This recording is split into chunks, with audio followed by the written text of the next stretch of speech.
Hello and welcome. This is the Astrology of the Week Ahead podcast. I'm your host, Chani Nicholas. Okay, so this week is set up like this.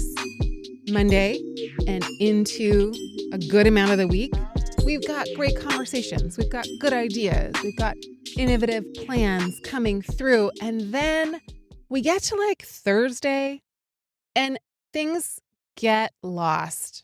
We end up not being able to see the thing through. We lose connection. Is this thing on? Double, triple check everything because Friday especially is just not the day for logic or clarity or linear thinking. It's a great day for creative thinking. It's a great day for spending time imagining what a new kind of reality could be. It's a great time for getting lost. But also, on Saturday, we have a very disruptive signature occurring. And it's going to start to build. We're going to feel it, or we're going to be seeing it before Saturday. So I just want to say that these two things dovetail. We've got a lack of clarity and a disruption happening at the end of the week together. And one of them is fine, maybe. But both of them together seems like a little bit of a red flag to me. As always, this might not fall in your individual life. So don't sweat it. Just take note of it. I won't expect much to go as promised or as planned over the course of this weekend.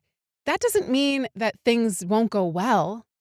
It's just that most likely, my preconceived notions about a thing are going to be wrong, including this astrology. You know what I mean? Like it's the unexpected, the interrupted, the bumpy, the turbulent. But if you have something that you're doing this weekend that you want attention for, and I don't mean you personally, but maybe, but if there's something that you're doing that is innovative, that is supposed to be apart from the norm, that is supposed to shake things up and wake people up, then this astrology could be describing your weekend. That's the thing with astrology. Sometimes it is descriptive, sometimes it is prescriptive, or we could say we can use it for both things. Is this astrology describing what's happening? If so, then this could be something that occurs around you or in the world stage. And we can be like, wow, there goes another disruptive thing, possibly. Or the disruptive types of characters that are already in the public could just be like ratcheting up their thing. And if we're looking at it prescriptively, if we're like, okay, this is a weekend to not take unnecessary risks, like this is not a weekend to be a daredevil, but this could be a weekend to get loud about something that is important to me. This could be a weekend to be bold and to not look to the system or the systems we live within for the solution. This is a weekend to make sure that I remember not to look to the thing that caused the problem in the first place for the answer. This is a weekend to depart from what is traditionally done. So, don't expect things to go as planned this weekend. Do things that are disruptive in a generative way. Make sure that you have all of your passports and tickets and money and all the things correct. When you get lost, try to enjoy yourself and see if the disruption to the schedule is actually giving you an opportunity to experience something better than the thing that you were planning. As Saturday rolls out, the clarity comes back. Mercury moves into Aries. It moves away from Neptune a little bit, enough to have a different sense of things, enough to get the details more in order. And then on Sunday, there's a new moon in Pisces. And that new moon is happening right in between Neptune and Saturn. And so it's talking about what we do, how we can manifest a dream, to initiate something. We talked about that last week with the Mercury and Saturn and Sun Cazimi. Go listen to that podcast. If you're listening to this on the app, you can listen to old podcasts on YouTube or wherever you get your podcast. That's where you can watch it, but you can listen to it other places, obviously, Spotify, etc. The new moon occurs at 1 a.m. Pacific time on Sunday, the 10th.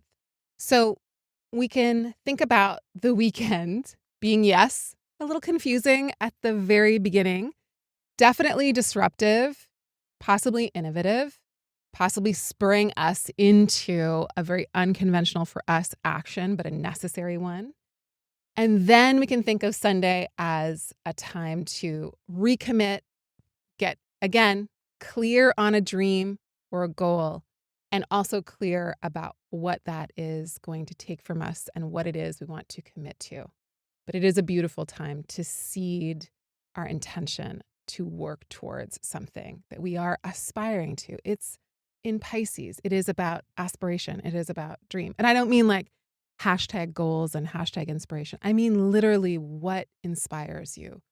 What is the thing that helps you to have a bigger, more compassionate understanding of the world and yourself and your place in it? That's what a new moon in Pisces wants us to plant and wants us to seed and wants us to grow. So if you are a subscriber to the Chani app, then you have a reading about all of this that pertains to your specific chart. We have new moon rituals. We have a new moon guided meditation. We have journal prompts and a ritual. Did I already say that? We have altar suggestions. We have all the things there. So go to the app, see what is there for you, see what it is you want to do with this astrology, and then let us know. This is all happening at the end of the week. So if you're listening to this at the beginning of the week, we have one agreement here, and that is that we do not fear the astrology. We just use it as a type of weather report. We don't fear the rain, hopefully. We just say like, okay, it's going to rain on Saturday, or it's going to be a thunderstorm, more like it, on Saturday. And so I'm going to prepare for that. And then if it's not that bad, then great. I'll do the other things. Maybe it's going to be kind of more dramatic other places in the world, and it's not going to be so dramatic with me. But how might I get really interested in what a thunderstorm could be? How could I get interested in innovating and updating and doing something that maybe requires a lot of my courage, but is really necessary in my life at this point? What tradition do I need to break from? Thank you all so much for leaving us reviews in the App Store. I wanted to leave you with this one by Carly Kalkusk. I hope I said that right. I love this app. I like it so much, I got the premium version. Chani's thoughtful blend of traditional and modern astrology practices have been hugely influential on me as an astrologer since the pre-book days. The app UI is clean, the design is cohesive, and there are a lot of nice features to explore at your leisure. When it comes to well-informed astrology packaged in an approachable, actionable way, Chani has pretty much everyone else in the game beat. All right, sending you lots of love, many, many, many blessings. Bye for now.